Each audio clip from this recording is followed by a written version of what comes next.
On today's Transport Evolved, Elon Musk regrets Lotus, Cadillac ELR just cannot sell, and the weird trip being taken by the BBC. Another one. These stories and more coming up next on Transport Evolved.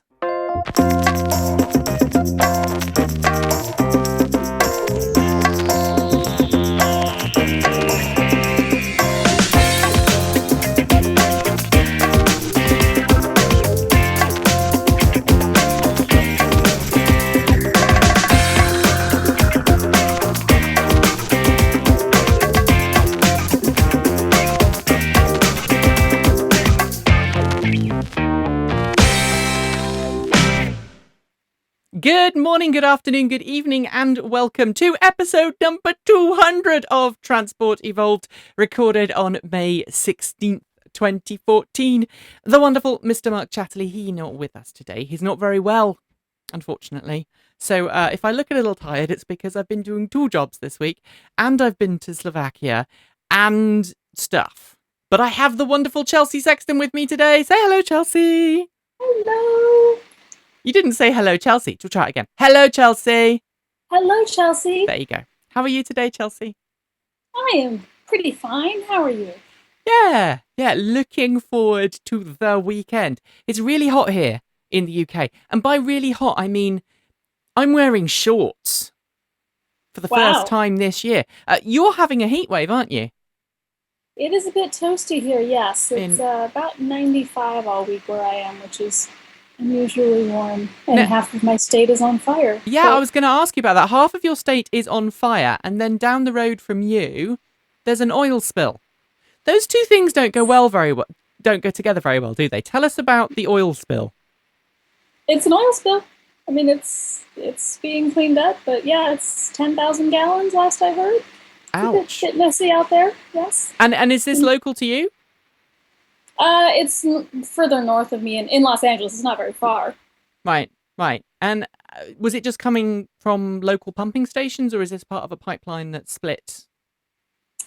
I assume it was probably local, but I actually haven't dug into the forensic details of it. But we have a shocking amount of oil production in Southern California, including one rig that's camouflaged in Beverly Hills High School. I mean, it's kind of one of those urban things that people don't realize just how much oil is being pumped out of the ground.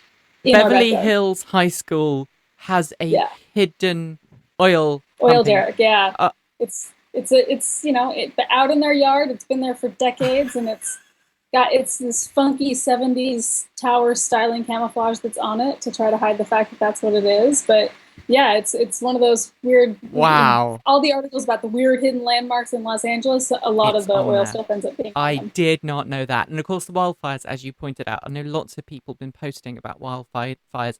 They're further south towards San Diego, right? There's some on both sides, actually. But yes, the vast majority of it is going on in San Diego. None of it is near me. So hot. And not nice. And I know there were some EV owners who have been posting photos on Facebook and Twitter all week. So I hope that everybody is safe and everybody is getting to safety. I had my water cut off yesterday. I mean, not for any reason other than they were doing work on the water main. But I went past it today, and the workmen, they just had gallons and gallons of water spewing out onto the sidewalk. They couldn't care less. They couldn't care less. Right. So lots of nothing happened this week in the EV world, and by that I mean we didn't have any massive big stories. It's going to be more an esoteric talk through a couple of stories and see where it takes us today, I think, Chelsea. But the first one is we've got a couple of actual news stories that we're going to brush through really quickly, which will get us onto the meat of the show a bit later on. Fiat 500e got its second safety recall this week. Officially, it's to do with coolant seepage. I love the way that Fiat, or Chrysler Fiat Automotive as it's now, FCA, called it a coolant seepage. Not a leak, a seepage. It just made you think of something oozing. It is a very vivid, like Ghostbusters ectoplasm oozing onto the power electronics. And of course the coolant presumably contains some conductive bits to it, like I'm guessing salt. Oh yeah, silicon, it's full of stuff, and it's sticky, and it's flammable, and it's Not It's nice. nasty stuff. No. So it gets on the power electronics inside the inverter module, which is essentially the bit that turns what you're doing with your right foot into high power electrical It's the brain of flow the car. that goes, yeah, that makes the car go along. And it's causing shorts. And I think the cars are then turning off to keep themselves safe. Yeah. It does make me question, though, Chelsea. This is not the first time we've seen powertrain stroke inverter problems with EVs. Um, we've been making EVs for quite a while now. Shouldn't we have sorted this problem out? I mean, what's Yeah, yes and no. I mean, it's not.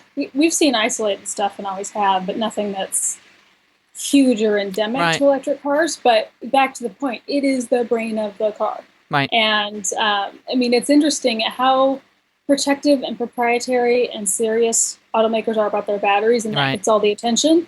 But the reality is, power electronics are just as important, if not more so, as a component. And as a CTO of a very large automaker some years ago started on the fact that, at least in private conversations, that not enough automakers are paying attention to how few companies were building adequate power electronics and therefore could be suppliers, Mm-hmm. and just how vulnerable that would make all of the programs as Now, a result. do we know where Fiat gets its parts from? Because I'm assuming, because the Fiat 500e, let's be honest, it is a compliance car. Yes. Mr. Marchione, the CEO of Fiat Chrysler, has said oodles of times, I'm being made. I have to make this car. I don't want to make it. I'm doing it under duress. I'm losing, what was it, $10,000 on every car. EVs will never catch on, blah, blah, blah, blah. Last week, obviously, Chrysler Fiat had its final union together, where the two companies kind of are now intrinsically joined at the hip forevermore, or at least Right. for the short term, until they decide to get divorced. And Marchione said, look, we're going to be making a plug-in hybrid town and country minivan. We're Yes. going to be making a full-size plug-in hybrid SUV. No talk of all-electric vehicles. So the question I have is, where is Fiat getting this stuff from? I mean, it's not making it itself, surely. Oh no.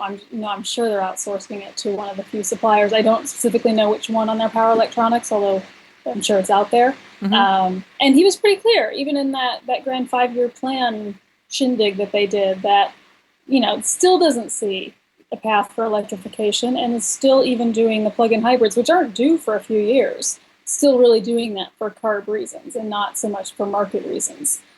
So, I mean, whether he's right or wrong, I will say I at least appreciate his candor. One of the Mm-hmm. biggest Yep. issues we've had with compliance cars is how many companies pretend otherwise. Mm-hmm. When, you know what, fine, at least just say it, and y'all know where it stands. And it's the pretending otherwise that's the problem. Mm-hmm. So I don't think anyone expected certainly Chrysler to lead in the EV space since the end of their ENVI program, and even then we were all a little dicey on the reality of it.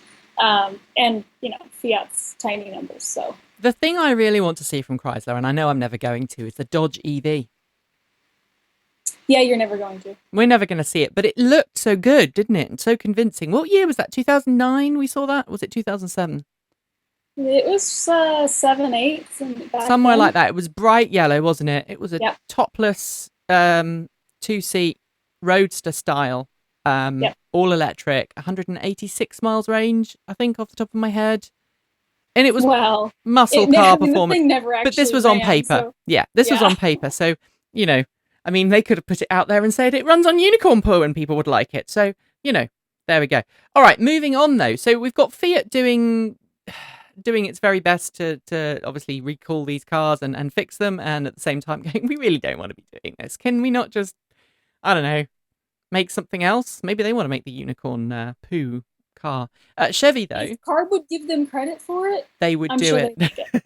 Yeah. Chevy has this week switched production of its Spark EV battery packs. Now, previously, and this was a kind of a weird one because for the last, well, since the Volt went into production, the Chevy Volt and the Ampera have had their battery packs made at GM's Brownstone facility, which was built, wasn't it, with government funds under Yes. the restructuring, I can't remember the name of the act it was built under. It wasn't the Advanced Vehicle Technology Manufacturing Loan Program, it was the other one.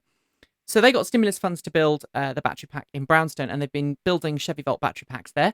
But they never used the Brownstone facility until this week for the Spark EV. It bought in, GM bought in battery packs from LG Chem for the Spark EV. But now, this week, GM's gone, you know what? We have now switched.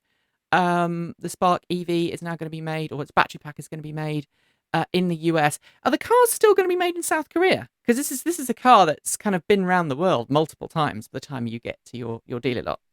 Right. Well, I think that's one of the questions that this story brings up.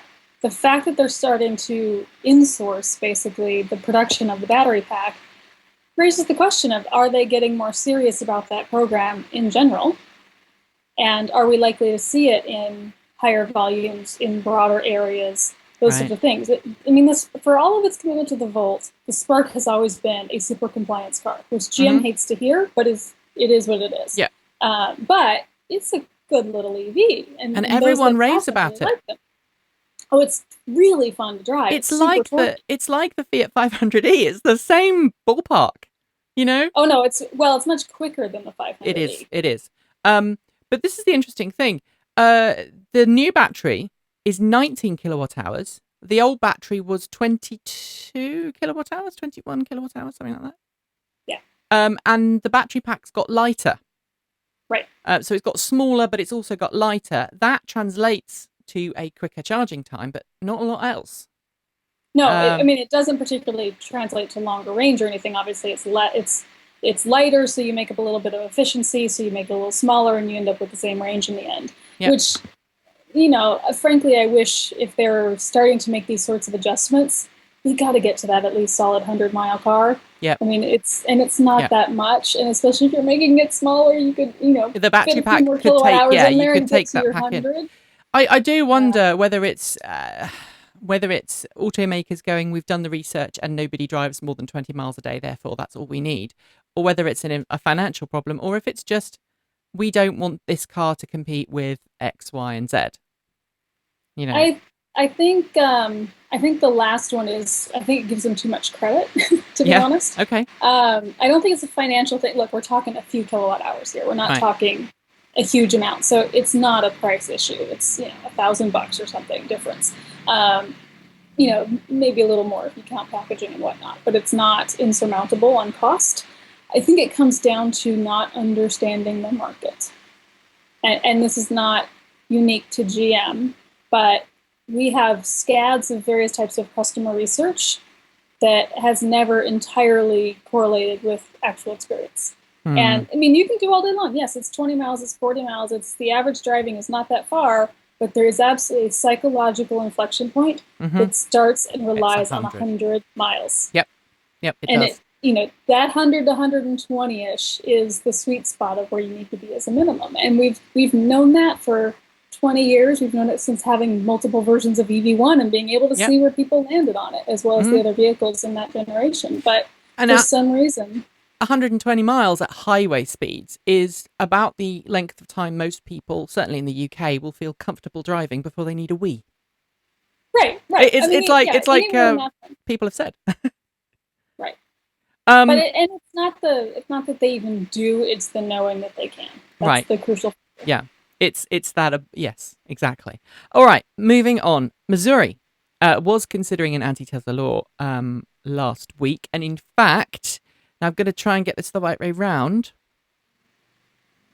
The Senate passed a bill that would ban Tesla from selling in state, but the House of Representatives has not.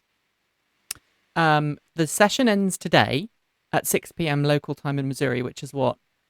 It's going to be in 6 hours from now. No, a bit more than that, just under that, 5 hours from now. And if the bill is not discussed and voted on by the end of that period, it will essentially die on the House floor, and that means the bill can't be passed into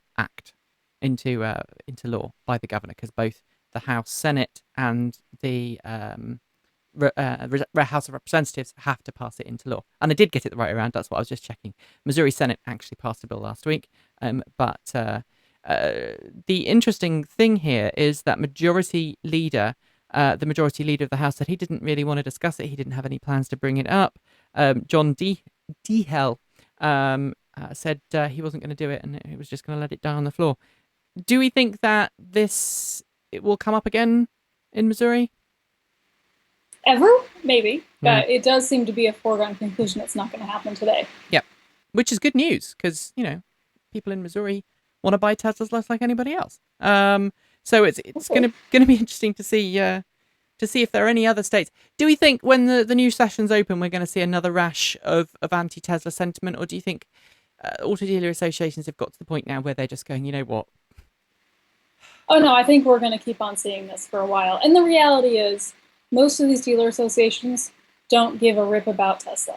Right. It is not about Tesla. Their fear is if plans like this are open for Tesla, right, it can lead to direct ownership and direct sales by GM or Ford or Toyota and the others. Right. And that's the footprint they're worried about. It really has very little to do with Tesla, but they make a good stalking horse. And the thing to note here is that in Europe, we are now starting to see Apple-esque, Tesla-esque stores involving, Audi's done one, BMW's done one, I think Mercedes has done one. That same kind of open, walk-in, white walls, cars spaced really far apart, carpeted floors, about as far away as you can get from the stereotypical smoky car dealership backlot down the back of an alley somewhere. So, well, and the reality is Saturn sold cars out of shopping malls in the 90s, right, and ended up doing its wholly owned subsidiary where they had essentially corporate-owned stores for all intents and purposes. Not that much about what Tesla's doing is pioneered by Tesla. Right. Certainly, and that's not to not give them credit for the experience, but the point is various bits of this have happened all along. All sorts of manufacturers or dealers have non-co-located sales and service. We've had mall stores before. We've had, all of these sorts of things, direct sales, internet sales, all of that. But because it's Tesla and because of their visibility and because they are comparatively smaller than any of the other manufacturers, they make a good test case to go out and attack from the Auto Dealer Association. Yeah, that's very true. Thank you for providing that, because I think we sometimes forget it isn't just about Tesla. On to the next story, though, which is about Tesla and Toyota. This is something I remember calling a bromance at the time. Akio Toyoda and Elon Musk sitting in a tree. Driving a Tesla Roadster down the road together. Do you remember that, Chelsea? Not only do I remember it, I got to watch Toyota's, the car that Elon gave to Toyota be made locally and designed as a direct copy of the one that Elon drove. So yes, I think bromance is putting it lightly. Yeah, it was a bromance, and it was, I think, the only car that that Tesla has ever given away. Am I right?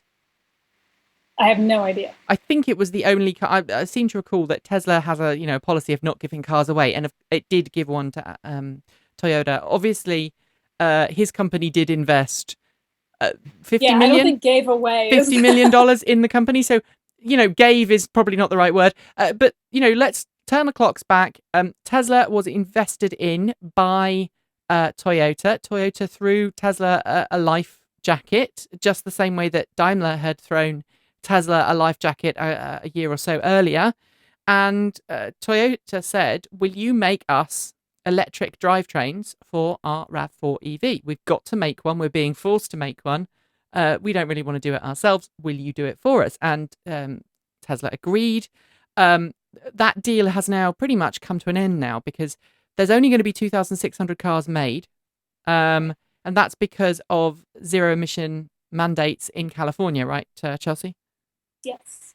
So this is a compliance Toyota planned car. all along to make as few as they had to. And this is a compliance car without question. Toyota has been struggling to sell these cars, been putting cash on the hood deals down as much as, I think, $15,000 off by the time you calculate in all the lease payment deals, etc., etc.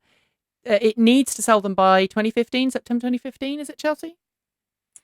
It varies quite a bit, and there will be more revisions. But part of the way that the ZEV program, we don't like it when we call it a mandate, the program's always been structured is that you get extra credits if you put the cars on the road earlier than you have to. Right. And of course, Toyota needs those credits because next year it's promising to bring its affordable hydrogen fuel cell vehicle to market. I said that with a straight face. Well, and Toyota sells a boatload of cars here, so they have a boatload of credits to have to earn. Right. That's part of the issue. You know, the threshold has always been 60,000 cars. If you sell more than 60,000 cars in California as an automaker, you have to start complying with this program. And there's a few different phase and versions of it. But Toyota is a giant seller here. Yeah. So they have a very, in fact, it's the big six, really, the three domestics and the top three Japanese that have the biggest obligations. Right. Right. And of course, so this deal is ending. Toyota initially didn't say anything about it. Tesla said, obviously, last week in its Q1 report, yeah, we're ending the deal because the end of the deal has come. You know, we've come to the natural end of the deal. We're not ending it early or anything. Toyota said, oh, well, we haven't discussed what's going to happen in the future, but this week kind of Toyota came clean and went, yeah, we're not going to work with Tesla. Right. We don't think we're going to work with Tesla. And it's fairly clear from Toyota's previous past, it does not like EVs. It's highly suspicious of them. It doesn't want to sell them, really. You know, the RAV4 EV is available in 3 cities in the US. Chelsea, is it 3 or is it a few more? Well, it's in California. It's a California-only car. But, I mean, there are certain parts of California you can't buy it, right?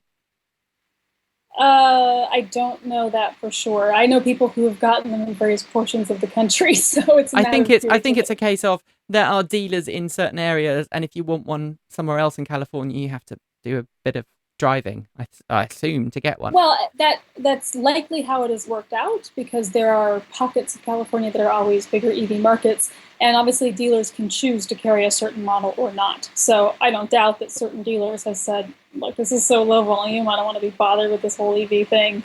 And then there's the training as well. I don't know if Toyota is stumping up the cash for training. Oh, well, they have to. I mean, they have to have. I mean, they can try to get what they can get from their dealers, but at the end of the day, training has to get done. Mm-hmm. Although there's certainly been issues in some dealers across brand where they train the guy and then he leaves and then that dealer is left without somebody. I mean, that's the turnover of the dealer side of the auto industry is sort of just a reality of the industry. And we've had to, over the years, figure out how to deal with it. So do we think that Toyota's fuel cell vehicle will actually happen next year? 2015 is when it's promised. It's going to be like a medium size. I think it's going to be a C segment, isn't it? Yes, it probably will be assigned to that. Yeah. So it's going to be about a C segment, and they're talking about having, you know, being able to affordably refuel it and afford $50,000 being the concept of affordable, which I find kind of laughable. I don't think a $50,000 car is necessarily affordable, but it's a matter of perspective. It's in the fuel cell world. That's $50,000 is cheap. Yeah. That's the reality. That's ticky-tack money. That is. Put some cars on the road, yes. Mm-hmm. And there's quite a bit of lobbying going on right now between a certain group of automakers, particularly 3 of them, and CARB's staff to try to get and maintain more credits for hydrogen than EVs. And I mean, these shenanigans have been going on for a while. And my first reaction when I saw the Toyota thing was, never underestimate the ability of media to take what is not a story and make it a story. Oh, they're ending it early. They're, whatever. But just the general message that Toyota's ending its EV program because it believes in fuel cells. You know, what is this, 2001? Yeah. I think it was. It's been a very slow news week, Chelsea. I mean, it has been a very slow news week. It's been a slow news week. At the same time, you know, anybody that isn't trying to increase their engagement with Tesla must be trying to send some sort of subversive message that there's something amiss. But, you know, Tesla doesn't really lose out because the B-class electric drive is just about to come online. So, you know, for Tesla, it's one customer disappears, another one appears. You know, I mean, there really is no... You're right, there is no story there. We're going to have a little ad break, and then we're going to come back. Before we have the ad break, I'm just going to throw in a story. Remember the anti-EV ad from Lexus last week, obviously connected to Toyota, which really made up some hooey about electric cars. Tom Saxton of Plug in America wrote a very snarky public response to it, in which he said, hey, Toyota, the 1990s called. They want their anti-EV ads back. Well, yes, because both Honda and Toyota in the 90s, when they were just starting to have their hybrids come out, both companies advertised their hybrids with this whole you don't have to plug it in ad campaign, while they each still had their EVs technically on the road and trying to sell them. So it's been a very deja vu week. But the really funny thing is, of course, that Lexus supposedly apologized and went, well, yeah, we're sorry. We'll look into that. But I don't hold them to it. It's worth noting that the spokesperson for Lexus used to be the spokesperson for Mitsubishi on things like the iMeaf. So Mr. Durand is kind of used to our ilk and probably thought wisely not to do battle. Good choice, sir. All right, we'll have an ad break. We'll be right back. So, Mr. Elon Musk was hosting, or rather Tesla, was hosting the World Energy Innovation Forum this week in Fremont. And Musk was talking on stage about some of the things that Tesla's done over the years. And he talked with regret, really, for the first time about Tesla's partnership with Lotus. Similar to the one we talked about in the first part, with Toyota and Tesla. In this case, Lotus was the car company that Tesla relied on to produce the empty bare glider shells, the bodies of the Tesla Roadster, and then Tesla put in the drivetrain and the power electronics, etc., etc. Now, Musk said he regrets working with Lotus, and if he had to do the Roadster again, he'd build it from scratch because, quote, we had to change every damn panel anyway. Do you think this is typical Musk, isn't it? Yes, and I think that's one of many reasons Tesla regrets Lotus. Yes. And of course, Lotus is a small car company. You know, there's no disillusionment. It has never been known for its quality. No, it's a small car company that makes niche British sports cars that are notorious for being seen at the side of the road all the time. We can't make cars that are reliable. We make beautiful cars in England. We make very beautiful cars. We make very rugged cars. The Land Rover being an example of British engineering at its finest. You know, you bolt it together, it lasts a lifetime. It still rusts, but it bolts together and it lasts a lifetime. But other British cars, we do have a bit of a reputation for building cars that rust and fall apart quite a lot and break down. Well, and the variation in those cars was rather astonishing. We don't have computers in England, Chelsea. It's hand built. Well, yes, hand built, I tell you. There's some stories about hand built in my fair home county, I'll have you know. Lucky you. They're Norfolkians, they're from Norfolk, just like what I am. I'm a Norfolk dumpling and a molars on the boil. There you go. Alrighty then. That was great. I noticed the other day, when I get tired, my vowel sounds shift to Norfolk. Someone noticed that the other day, and I said, yeah, okay. All right, so talking about regrets, Cadillac. Do we think Cadillac has any regrets right now, Chelsea? The Cadillac ELR. Okay, so let's go back through the potted history of the Cadillac ELR. First displayed as a concept car back in 2000, I want to say 2010, 2009? Something like that, yes. It was just before the Volt came into production, I think, or just after. Essentially built on the Voltec powertrain and battery system, which is the same same underlying system as is in the Volt. And back then it was the Converge. It was the Converge. Thank you. That's right. And sexy, two-door coupe. Very, very luxurious. Supposed to emphasize power and performance and luxury, all the things that Cadillac has stood for over the years. Bob had a big part to play in it, didn't he? Bob Lutz, I assume. He's credited with a big part, yes. Yes. Because obviously he wanted the big luxurious brand. Anyway, Cadillac brought this thing to market. It then had the infamous poolside commercial. Yes. The infamous poolside commercial. I love it only because I play the poolside commercial and then I play Ford's commercial alongside it. Have you seen? I love Ford's response to it. Ford's response was just brilliant. The funny thing is, though, Ford has doesn't have any more intention in building plug-in electric cars than GM does. Not at all. And so it was an odd, feisty moment from Ford But yes, it certainly should not be conveyed or understood that Ford is somehow more serious than GM No, when it so comes to GM's one electrification. was called Poolside. What was the Ford one called? I want to say it was called.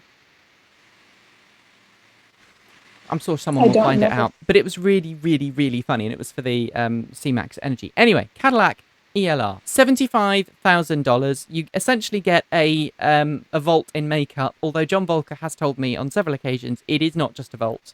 There are some added features that make it more special than a Volt. It's a bit faster to 60. It's a bit more sporty. It's got the regen on demand, hasn't it? Which is Yep, essentially a paddle that you right. pull to regen, and then if you let it go, does it coast? So it's like the EV1 in reverse. Is that correct? I have never seen any plug-in car of this generation that coasts the way the EV1 did, and that's something that I wish they would do. But there's more and less regen in various vehicles, but Mm-hmm. none of them seem to accomplish the absolute coast. I have found that the Volt, if you put it in neutral, coasts pretty well.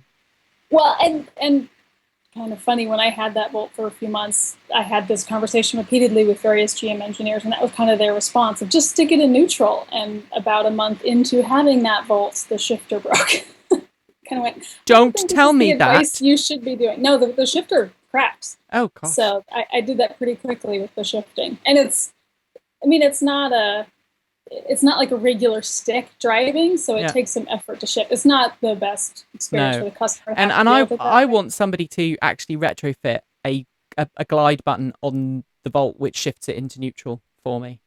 Yeah, I I mean that think was all the EVs brilliant should thing have that. about the way the EV1 did it, and the original Rav had something similar. It was just a button on the shifter knob, so it was we called it driving with your thumb. Basically, it Mm. was just on and off and on and off. And some people got really into it. At every stoplight, they'd be playing with that button, Mm-hmm. trying to make sure they never touched the brakes. And others didn't mess with it at all. That was the brilliant thing. You could get as into it as you wanted, and you didn't have to mess with it if you didn't want to. Yeah. But it didn't require, feeling like you're trying to drive a manual car that's being recalcitrant about it. I must say though, and we're going down a little bit of a rat hole here. When I drive the Volt, I do shift between D, N, and L all the time, and my Yeah. kids and my wife find it irritating beyond belief. But I tell you what, I'm the only person in my family to get 50 miles predicted range out of my Volt for that very reason. And I do the same in the Nissan. I shift into neutral and then into drive and then into eco. Um, and I know someone in the UK is going, "You're not allowed to drive in neutral in the UK. That's loss of control. That's illegal in the highway code. You're not allowed to drive Same in without the gear." US. And I go, well, in an EV, the gear is already connected always, and actually shifting it into neutral, just it's just disengaging the power circuit, nothing else. Yes, well, DMV laws haven't quite caught up with the technology. No, okay, okay. Anyway, back to Cadillac, 75 grand. How many? Do you know how many are sitting in GM's inventory at the moment, Chelsea? Oh, 2 years worth. Yeah, it's a lot. It's a lot, a very large amount. I'm sorry, I just pressed the wrong button there, and you got the intro for a split second. Um, it's the industry standard is 60 days, isn't it? 60 days supply. Yeah, and Can you and explain some are what that running means? Because I'm not very good at explaining it, but it's essentially how many cars would normally be sold in that period. Is that correct? right for each vehicle. So, I mean, it's days supply of inventory, and you want to have usually 30 to 60 days. The Leaf has like a week. I mean, they're kind of low. And then, when you have cars sitting around, it's essentially GM is selling about 50 ELRs a month, and they have well over 1,000 sitting around, which means they don't have to build another car for the next couple of years at the rate they're currently selling, and they'll have enough to make it for the next couple of years, which I found ironic because for a variety of reasons, but one of which was, say what you want about EV1, and GM certainly has. We never had 2 years of cars sitting around. And the funny thing is, GM is now starting to pay dealers to shift these things. Now, dealers always Yeah, have some kind of kickback from automakers at the end of a model year, or if a car's not doing so well. But yeah. in this case, it's a really interesting story. Now, for those who don't know, Chelsea, as well as being a phenomenal EV advocate, used to sell the EV1. So she used to be a When I a sold Saturns a before car that, yes, I used to be salesperson. a car So salesman. yeah. So right. So dealer incentives down from the automaker are not that unusual, are they? No, I mean, they're terribly, terribly common, and there's a whole bunch of different ways they work. Right. And so essentially what the automaker does is, these cars are not selling. You, auto dealers, franchised auto dealers, we need you to shift these cars. And in order to shift these cars, we're going to give you some greenbacks. Right. Now, in the case of the ELR, this is very interesting because in order to do test drives in a car, you really have to have one car that is designated a test drive car. Because Yeah, a demo. because new customers are not going to be happy if they walk onto the dealer lot to buy a brand new car and find out it's got 50 miles on the clock.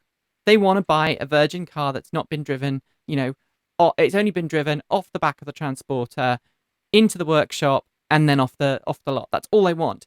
And so dealerships, if they want to test drive cars and demo cars to customers, have to have a demo car sitting on the lot. Now, for the dealers, this is a problem because in order to designate a car a demo car, they have to take a financial hit, don't they? Because they can't then sell that car on as a brand new car. It has to be sold as a used car. How am I doing so Well, far? no. Well, mostly right. Yes, the reality is it's not 50 miles so much, but once you start putting hundreds of miles on a car, then naturally a customer is going to expect some sort of a discount for it. Demos are not technically used cars unless they have actually been registered. So Right. there can be a difference. So you can buy a demo, you can get the discount, and it is still, and this A is brand important new for car. purposes of incentives, considered a brand new car if it's Right. never been registered before. But dealerships are not that keen to turn an ELR into a demo car, partly because of the price, 75 grand, but partly because They're going to they take a just don't value like hit. them. They don't like the car. They don't trust the car. They don't know what the car's about. And also, I don't know if this is true, Chelsea. Maybe you can help me out here. I heard that dealer training, GM is making its Cadillac dealers pay for the training for the car, and that's what, 15 grand? I don't know the cost of the training, but it's standard for an automaker to require that if the dealer wants to carry a certain product, that it send their techs and salespeople, whatever, to training for it. And that's usually not a heavy lift on the cruise or the next Yeah. gas car down the pike, but obviously any sort of EV or plug-in training Which is more takes longer specialized. to sell as well. Right. Because less people want to buy them, so it takes longer to sell. And essentially, these dealers have not been wanting to shift the ELR. They haven't been designating these cars as demo cars. So what GM's saying is, okay, if you designate one of your cars a demo car and you put a certain number of miles on the clock, we'll give you 5 grand. Right. If you have more than 7 ELRs in your inventory, you're allowed to do 2 cars as demo cars, and we'll give you 10 grand. Yeah. Yeah, I mean, they're basically compensating for the value hit those demo cars would take. Okay. And the other thing is they're also giving up to 3 grand in customer incentives to people who walk in to buy one. So what's going to happen to the ELR, Chelsea? Because I still don't think anybody gonna buy one. Because this week, can't remember his name. One of Cadillac's executives said, "We didn't build this car for tree huggers." Yes, which is that kind was of fun. not the impression you want to send when you've got a car that is a plug-in hybrid, so therefore, or a range extended EV, which is essentially by its very nature greener than other cars. So you would want to attract the kind of people who would appreciate a greener car, and saying Yeah, this is but not a car for tree huggers. the reality is environmentalists have never been the dominant group buying plugins for No. 20 years. So any automaker that thinks they're building their plug-in car specifically for tree huggers is horribly misguided about their market. We'll just start there. But at the same time, why would you want to be off-putting to anybody that is environmentally minded and is looking at a plug-in for that reason? And I know lots of people who are environmentally minded who have gone out and bought a Tesla. So. Sure. And there's a lot of people that, bought Priuses and stuff, even though they could afford way more. Yeah. Because it was the first and best hybrid. Yeah. For the most part. And it was out there. So those who have driven the ELR say, it is a good car for what it is, which is it's a premium Cadillac. It's just wickedly overpriced, and it always has been. It's got the noise cancellation. It's got the nice, comfy seats. It's got cup warmers, cup coolers. Is it the door pull is automatic or something? It's a whole load of stuff that would turn on a particular segment of buyer to go, oh, but yeah, it is not an $80,000 car. It is not an $80,000 car, and that's the problem. All right, so. But let's face it, GM doesn't want to sell the ELR. I mean, no. It's not strictly maybe like it doesn't want to sell the maybe it doesn't want to sell like it didn't want to sell the EV1, Chelsea. Well, I mean, there are certainly some parallels. I mean, the EV1 was subject to more regulatory compliance than applies to the ELR. Obviously, they get carb credit for the ELR, but given the Volt, they don't need to do the ELR for regulatory reasons. So for them, it's more of a pure halo car than strictly a compliance car because they already have the Spark and the Volt.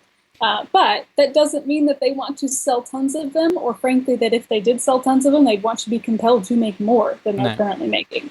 And Bob Ferguson was pretty clear about that, and shockingly so, given previous statements, about the fact that they were only going to build so many of them, and he said only for so long. I mean, it was implied to be a low-volume, kind of temporary program from the day that it was unveiled in Detroit a couple of years ago as a production program. And that's very similar to, to other automakers. Let's not just single out GM for this. I mean, Audi's been the same with its R8 e-tron.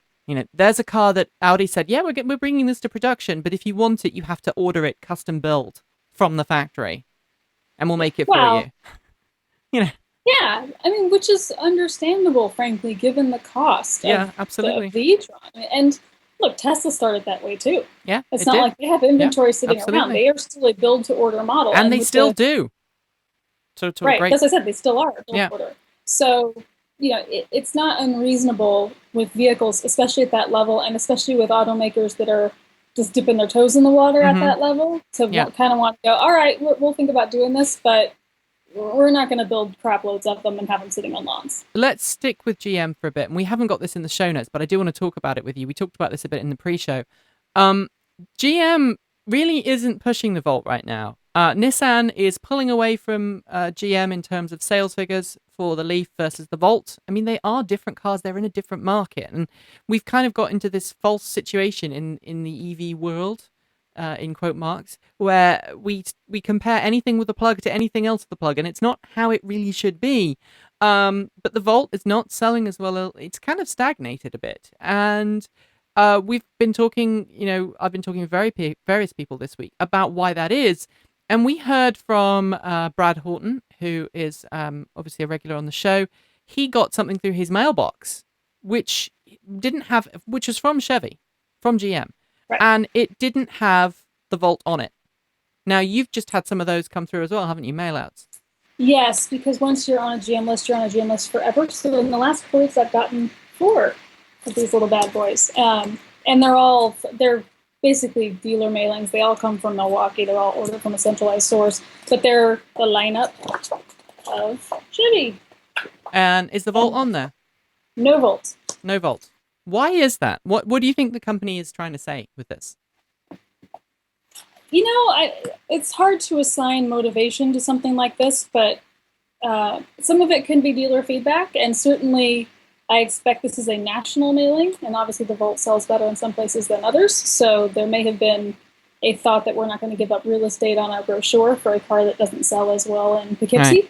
Right. So it might just be a least common denominator problem, but the reality is, it's Brad. Okay, one thing, he's not in one of the main areas of the country, but I would certainly expect, if not inclusion in something like this, separate mailings in California and the other top plug-in areas for the Volt, and I've never once gotten one ever. And we should also point out at this juncture that the first generation Volts are coming to the end of their leases now.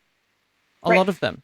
A lot of those early adopters who jumped on the bandwagon in 2010, 2011 are now getting to a point where their cars are 3 years old and they're going, you know what? I'd like a new one. And they time it. It's going to be maybe another year or so until the next gen car comes out. The other thing is, a lot of people have said that GM just will not shut up about the next gen Volt and how amazing it's going to be and how much more revolutionary it's going to be and how it's going to drive, 50 miles on a.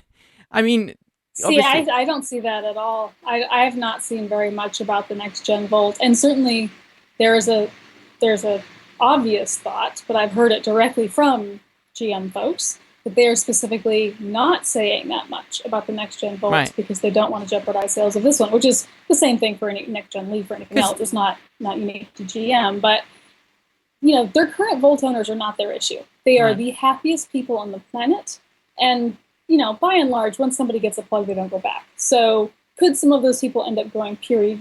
Yes. But the vast majority of them will turn around and get another Volt or a Spark or something else. Yep. So those aren't the issues so much as needing to frankly grow their market. And they quit engaging as much with stakeholders as they once did at launch. I mean, 3 years, there's been very little actual engagement, and they've been able to ride the coattails of the foundation of goodwill that they built in the run-up to launch. But they also quit marketing for the most part a long time ago. And it takes some time for that to manifest in the market. Yeah. But now they're reaping what they didn't sow in the first place. And they're now coming out. Plug-in Cars had an article this week about just how hard it is to sell the Volt and how they struggle so much with messaging. And I mean, that's very sad. So they started with the ominous Volt dance. Well, yeah, which, I mean, it's funny. That was one moment at an auto show in time, and it's just one of those things they'll never live down. It will never live it down. But then it had But they've tried aliens, and they've tried mannequins, and they've tried some ads more clever than others. None of them all that good. Yeah, they even went to the trouble of getting the same actor that played in the Nissan ad to play in the Volt ad, didn't they? I don't know. Anyway, it's sad because it's a nice car. I like the Volt. It's a really good car. It feels nice to ride, and it's generally pretty smooth.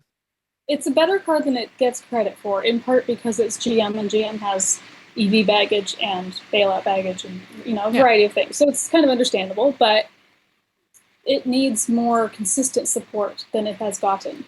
I mean, GM in general, they have much bigger problems at the moment, no question. But if they want to be a leader in this space, and if they swear they are as committed as they swear they are, they have to step up the visibility. The original program people that everybody knew, Denise Gray and Tony and all those guys, most of them are gone from the company or reassigned elsewhere. There's been no visible faces on the program other than Pam Fletcher a little bit, but she's brilliant engineer, but she doesn't demonstrate the same kind of emotional passion that guys like Tony did, so that she's a little bit harder for some people to relate to. But they don't have that kind of visibility. They don't have as much marketing. They don't have as much basic engagement running around that they used to do. So it's not a surprise they're selling fewer cars, but that's going to be trouble, especially now that we've hit the point that carpool stickers are gone, and more may or may not be issued, and if they are, hopefully the law gets revised a bit. The Volt is so electrified that that's not the primary reason people are necessarily buying it. I think that is the case for other cars, which will struggle more without those stickers. Yeah. But the reality is, it was a damn nice perk in certain areas, California being one of them. Yeah. And I think the other thing to bear in mind is that I've noticed a trend, as have other colleagues in the automotive press, that the media cores are being shrunk. So I'm sure. the media part of an automaker used to be quite substantial, and they would have people that were focused on one or two specific models, and they knew everything about that model, and they knew they could get you in touch with the engineers to talk about a particular problem, and you had a list of 5 or 6 people, say GM or Ford or Nissan, that you would call depending on what the problem was, or the article that you were writing, or the question you had. You would call individual specific people. Now, a lot of it's being handed out to agencies who work, although, look, I mean, agencies have, automotive communications and PR have always been done by more agency people than most realize. And there are a lot of people that have always been known as GM or as somebody else that technically works for an agency. So the agency itself isn't the issue. It's more, to your point, how closely connected whoever that body, whoever it is who signs their paycheck, whoever it is, how closely connected they are to the program and to the various constituents of that program. But, GM has always had a couple people assigned to electrification. They still do. They have fewer people assigned, or at least visible people assigned as individuals on the social side, and I think we've seen a little bit of that. But it's not so much a numbers game; it's just an engagement thing for them. Yeah. Well, numbers, engagement. They're not doing. Sometimes there's a direct correlation, and sometimes not. Yeah. But either way, for the last couple of years, there are a lot of people that have started to wonder: is GM as committed as they once were? Are they pulling back? And with only a couple automakers truly engaged to begin with, having any of them either pull back or have a significant problem is a big deal. Yeah, it has an outsized effect on the rest of the industry than it otherwise would. All right, we'll talk about weird influences and effects on the industry.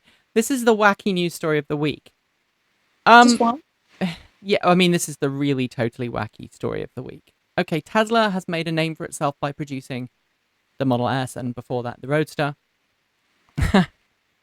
But a bond manager this week, Jeffrey Gundlach, offered his advice to Elon Musk, said that he has suggested that Tesla gets out of the car making business and just concentrates on batteries instead. I'm sure Elon has no shortage of people wanting to give him advice. Isn't that the craziest thing, though, you've ever heard? I mean, I think this is someone who's thinking with a business head. Obviously, they see money in the batteries. They don't see money in the car, and therefore, that's where they've gone. Well, I think there are certain people, and I don't know this particular person and therefore his angle, but there are a lot of eyes, particularly on the renewables and the utility industry at the moment, which are massive. Renewables are helped with storage. Utility industry, with or without renewables, is helped with storage. And there's an assumption, in fact, in some circles, a giant foregone conclusion that these are going to be really massive business streams and really fast evolution, particularly as this whole death spiral in the utility industry conversation occurs and all of that. Will it all happen as fast as some think? Probably not, but is it very, very clear that storage will play a giant role going forward? Absolutely. So it doesn't surprise me at all that someone would say, yeah, the cars are nice, but here's where the money's at. It's going to be in batteries and in storage and in outsourcing those batteries to whether it's storage or renewables or other vehicle companies or whatever, so that he could pare down and concentrate with less overhead on his biggest revenue stream. Now, is that person right? Not necessarily. And either way, that's not what Elon wants to do. And Elon's not known for doing things he doesn't want to do. No, he will just ignore it and move on, which is what we should do, really. Intel stepping into the self-driving car market with an investment in a Japanese firm developing self-driving tech. Now, that is the next big thing for automakers. Yes. And in some ways, their R&D departments do sometimes get a little bit ADD about things. So they jump from one technology to the next, getting very excited about stuff and passing it on. And I think maybe that's what's happened with EVs in some companies. They got really excited about it to begin with and then went, oh, look at the shiny hydrogen. Oh, look at the shiny self-driving car. That idea of concept of somebody else says they're doing this, so we now have to do it too. Do you agree? I have not seen that effect so much with EVs. I think the ebb and flow of concentration on EVs or hydrogen for that matter in 90% of the automakers has been largely regulatory driven. And then those companies that are all in are just all in. And a couple have watched for a few years and are now making noises about getting all in. We'll see if they actually do or not. The self-driving and the autonomous conversation, I think, has been a bit more of a pile-on, a domino effect of everybody and their mother is, auto companies and not. We have Google, we have Intel, we have others that are all looking at some version of playing in that space. So it's kind of inevitable from that standpoint. And I do think some are looking at it as a very clear phase of increase on safety in this country especially. but also, look, electrification enables a lot of the Yeah, self-driving yeah, stuff. yeah. So they're not mutually exclusive. And I think as degrees of electrification and transportation are becoming more and more of a foregone conclusion, whether you Mm-hmm. think that's gasoline hybrids or everything up to pure EV, electrification is clearly happening. Yes. And that facilitates some of the autonomous stuff. And there are huge degrees within even the autonomy conversation. Mm-hmm. We talk a lot about self-driving cars, but the reality is it's going to be phased in a lot more Oh, slowly, of and course. we're not going to see a whole lot Mm-hmm. of self-driving cars anytime soon. But we'll see incremental technologies in that direction. I see this as I see this move by Intel to be an attempt to maybe also move its business a little bit. Into IBM, for example. I mean, think about what IBM used to be like when we were growing up. Big computer company, big tech company. It made computers. It did all of that. But now it's kind of moved almost into the IP market. Mm-hmm. It develops concepts, it develops technology, and then it does business to business, and it sells it on, and it works with other companies, automakers, all sorts. I mean, IBM have a hand in GM, they're having a hand in Nissan. They're working with all these companies to help ensure that they can be part of the new technological revolution. And I wonder if Intel's making this same step for the same reason. The finger in the pie, not necessarily producing a self driving car or a self driving module, but helping to facilitate the development, helping design chips that can handle particular types of mathematical calculations to make things I think better. that I think that's it. The reality is these are all computers on wheels, Mm-hmm. and so it's not surprising that we would see companies, either outright computing companies or companies that have always made those types of components, get into this space. And in part from an enabling, in part from we'd love to be a supplier, so let's at least be involved with the development of the technology so that we can maybe have a first mover advantage or be better prepared because we know where it's going. And there's a variety of little motivations going on in there. But we've had GE get involved, we've had Siemens, we've had a whole bunch of Microsoft, a whole bunch of companies that have already been engaging on electrification or on just basic connected vehicles, starting with infotainment, but moving towards other types of connection. And everything autonomous is simply an evolution of connected vehicles. Right. So it's already been kind of starting to happen anyway. And Mm-hmm. it's a matter of, which companies are getting more or less involved in certain aspects of it. Qualcomm with wireless charging Yeah. and those sorts of things. So there's a bunch of examples. They're just sort of the latest one in the bunch. Very true. Very true. All right, let's have another ad break. We'll be right back, and then it'll be on to part 3. Welcome back. I've got the wonderful Chelsea Sexton with me. All to myself. The Redhead Show, although one of us is not naturally a redhead. I'm sorry. People actually forget. Someone actually forgot the other day, and they went, "The top of your hair," because my roots have started showing, and they went, "Your hair, you've got dark roots." I went, "Yes, I'm a brunette. Get over it." um, Okay. so the BBC does another long distance EV trip. I wonder what's going to happen, Chelsea. These are such cliffhangers. I always just sit there and read and watch with bated breath. Are they going to make it? Are they going to Oh, not? so the BBC historically hates electric cars with a passion. Hates them. We've seen a couple of good things over the years from the BBC on electric cars. One they did recently on the Enfield Electric was all right. That was an electric car made, 40 odd years ago, though. So, you know, it's okay to be nice about a car that was made that long ago. But BBC Radio 4, Samantha Fenwick, today made a trip from Nissan, the Nissan factory in Sunderland, where the Leaf is made, with Nissan's Yep. blessing, I might add, down to Nissan's technical centre in Cranfield. Before she left, I mean, she's been publishing this all week. It's going to be part of a BBC Radio 4 special on Bank Holiday Monday, which is a week on Monday, on the radio, and about electric cars. She's travelled to Norway to talk to politicians and EV owners over there about their incentives and how it works. And I think the angle that she's probably going to take is, how can the electric car revolution happen in the UK, etc., etc. The thing that I have the biggest problem about here is that this morning she was, making a big song and dance about she was going to leave. And several people jumped on Twitter and went, by the way, the rapid charging station that you said you're going to use as your first stop, it's not working. So if somebody said that to me, I'd go, oh, rubbish, bother. I'll either find another route, I'll replan my trip.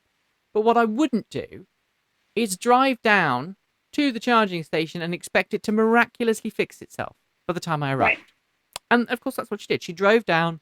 It didn't work. It wasn't the machine. It wasn't broken. The authentication system, it requires a 3G wireless connection. The 3G wireless connection wasn't working. She'd got a brand new RFID card, which had not been used on the station before, and so it wouldn't authenticate her card.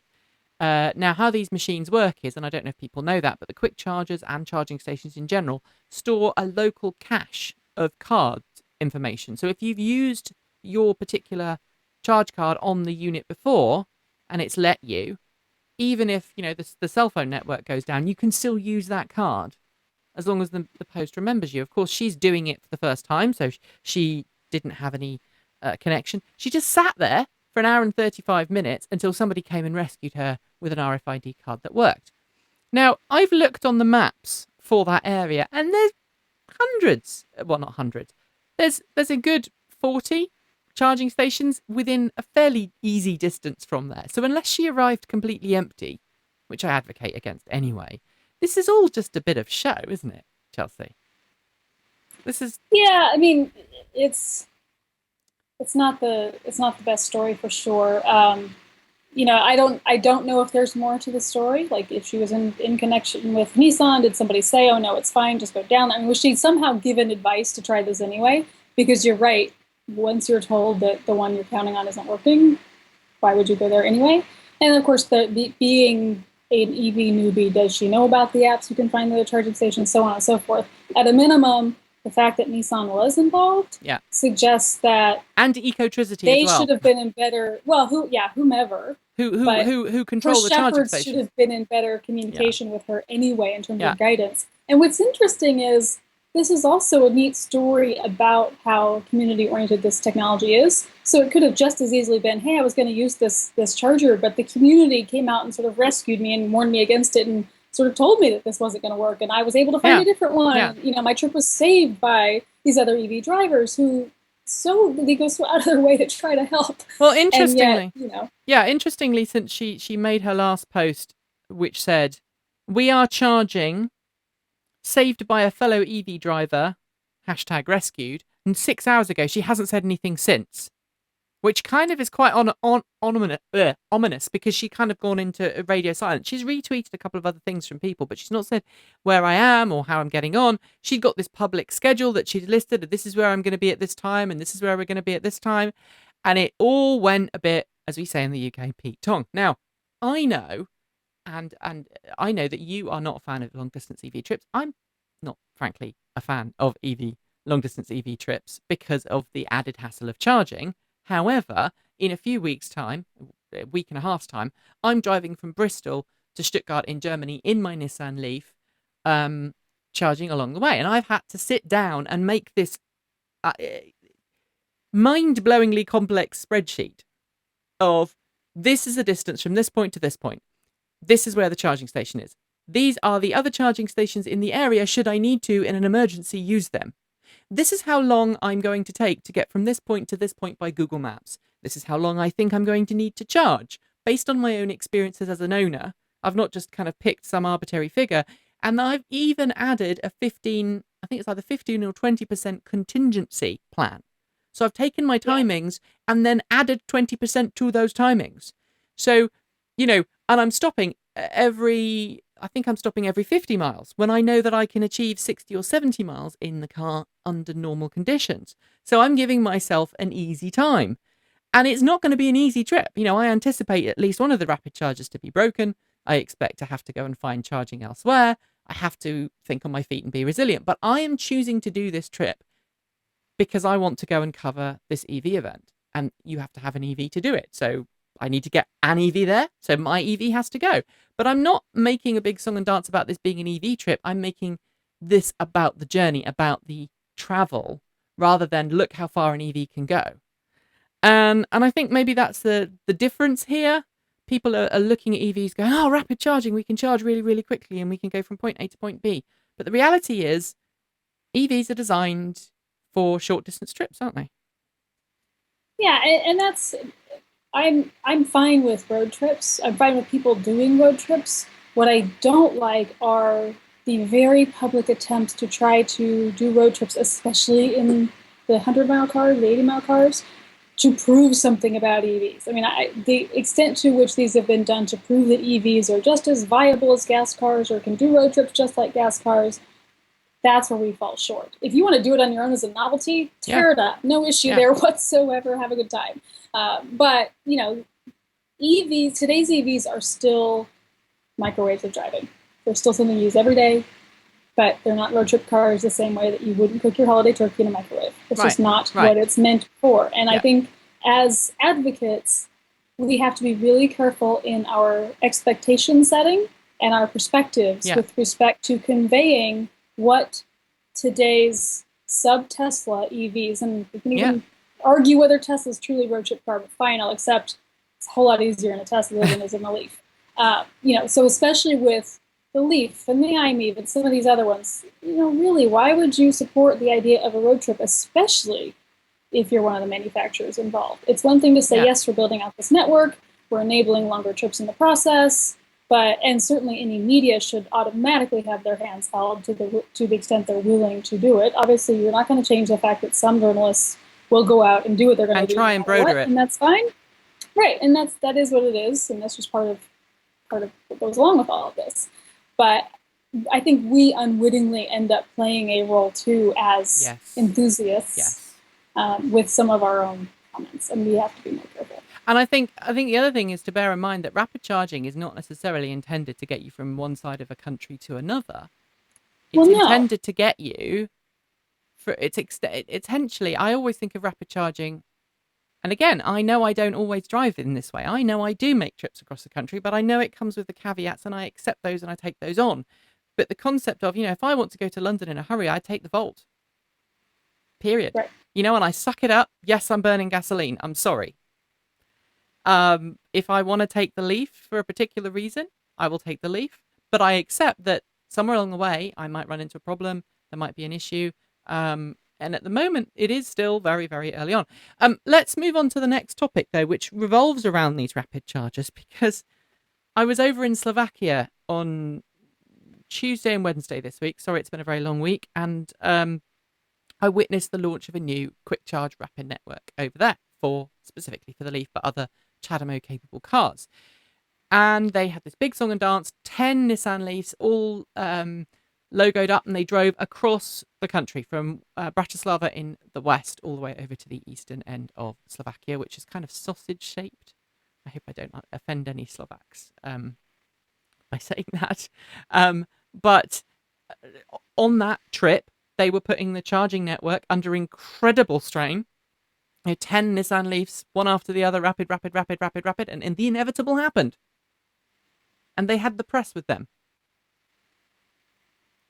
And it was very, very unfortunate. And that charging station's failed. You know, today we had problems with the communications at one of these units.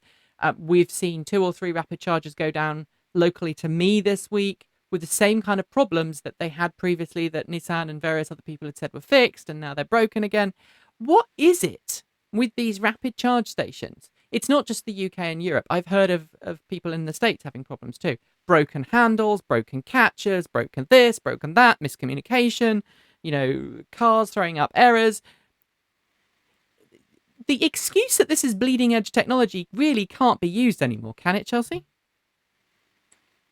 Not bleeding edge, but I think we're certainly in the infancy of deployment, and there has been kind of a land grab to just stuff charging in the ground to a certain degree in some places, with little respect to ideal locations and certain things, but also not understanding what humans do to infrastructure.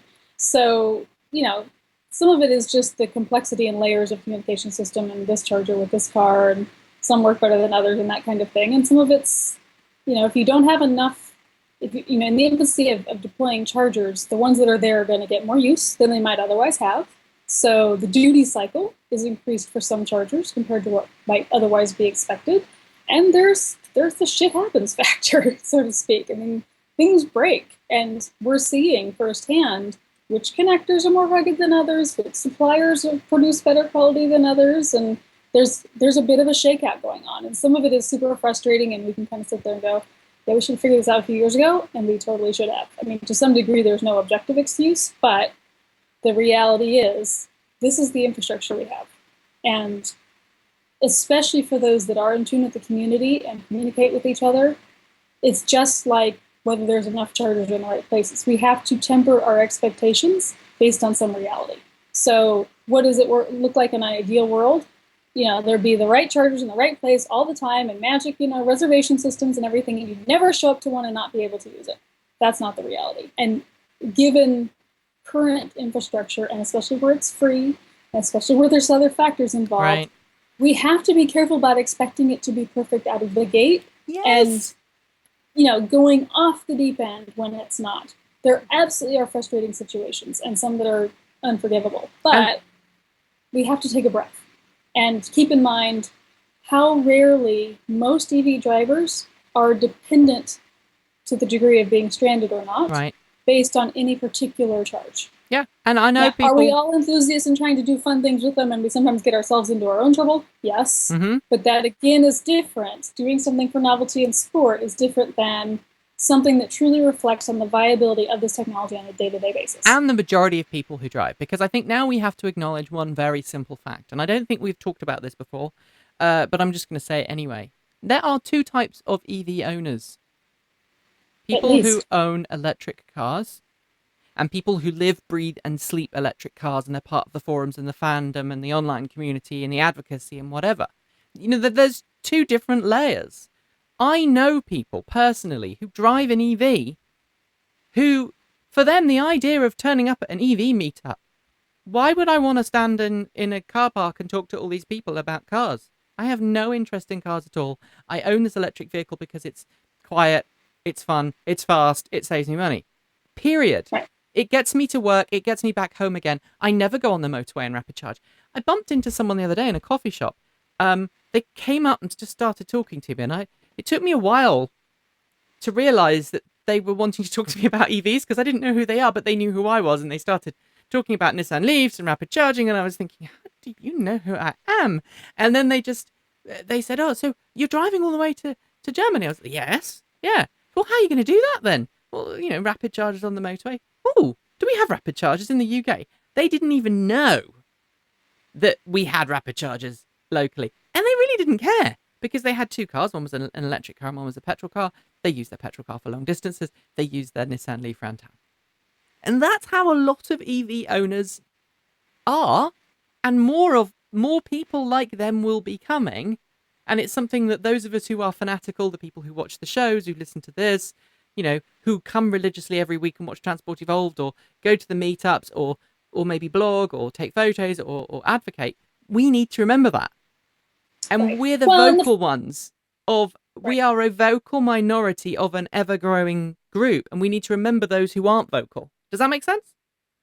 It makes sense, and yet the flip side of it is, as we edge towards more and more mainstream groups, and to be clear, we are so far off of a mainstream market, it's silly, but as we get past the earliest of adopters to the next phase of early adopters and so on and so forth, the more mainstream, the more likely they are to expect the infrastructure to just work and that sort of thing. And as you get to maturity, you expect fewer issues and you're less tolerant of those infant issues, which makes it more incumbent on the earlier groups and those who are connected. And as we talk to our friends and neighbors and all of those sorts of things, that we set better perspectives in terms of expectations. Yeah. So it's not a responsibility issue, but those of us that have some sort of interest in seeing this grow and want to facilitate that need to be kind of careful, A, what we do and how we publicize it, but B, just how we talk about this in terms of what people should expect as their new EV drivers. And also, it's very different to set low expectations,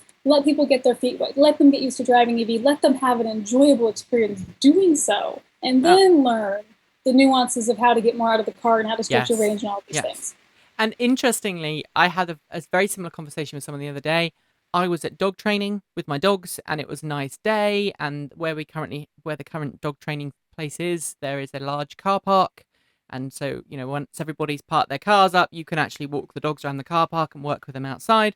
It was getting to the end of the puppy class or the dog class, and it was about 10 minutes to go, and it was really cold. And I was standing outside thinking, I'm really, really cold.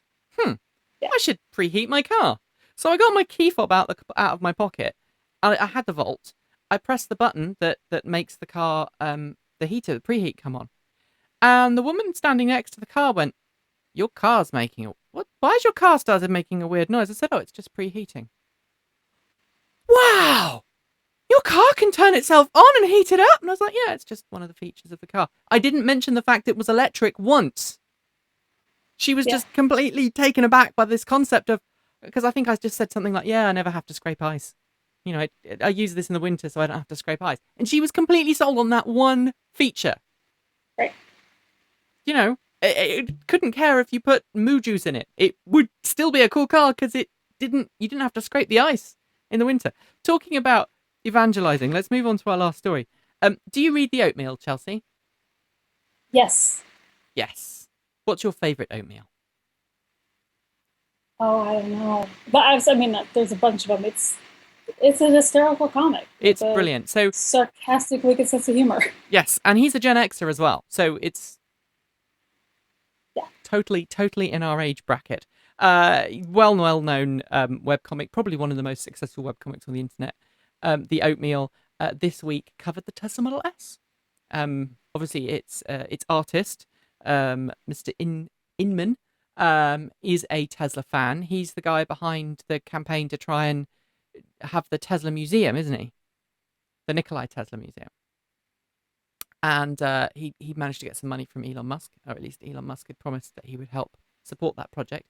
But this week, Inman, who owns a Tesla Model S, did a two-parter about what makes the Tesla Model S wonderful, and completely nailed it. Don't you think? Yes. I mean, look, it's very clearly a fan publication. So there are a couple spots where he goes a little bit off the reservation. Yeah. But the safest car ever and some of that kind of thing. But yeah, I mean, especially given his popularity. Yes, but it's funny, it's passionate, and it's super mainstream. And he also says that the Model S needs to have new name because it's not very nice, the current one. He's suggested two, the Electric Cruise Beast, which is all right. But the one I like is the Intergalactic Space Boat of Light and Wonder, which I think is great fun. And as you quite rightly pointed out, and as several people have said this week to me, he gets more eyeballs on his comic in a day, in an hour, than we probably do at Transport Evolved in a month. He is uber popular. And if we want to have the movement towards electric cars amplified, we need people like him raving about cars like the Model S. Because if people pay attention to him, they'll listen when he starts raving about the Model S. They won't necessarily listen to us when we start raving about cars because, well, we're loony, nutjob, tree huggers, and the circle is complete. We can't buy a Cadillac ELR.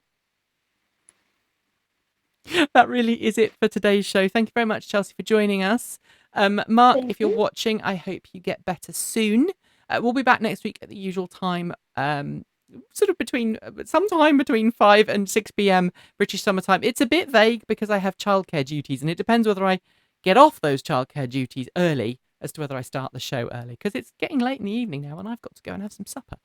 But we will be back nevertheless. And then the following week, I will be off on aforementioned epic trip with my wonderful good friend Adam, who's going to be my photographer and co-driver for the trip. And I'm going to suggest, if anybody wants to meet up with us en route, get in touch, because it would be lovely to have a cup of tea at the side of the road. We've got a camping stove, We're also looking for places to camp through France, Belgium, Luxembourg, Germany as well. So if you know of any good campsites, get in touch. That really is it, folks. Have a good evening.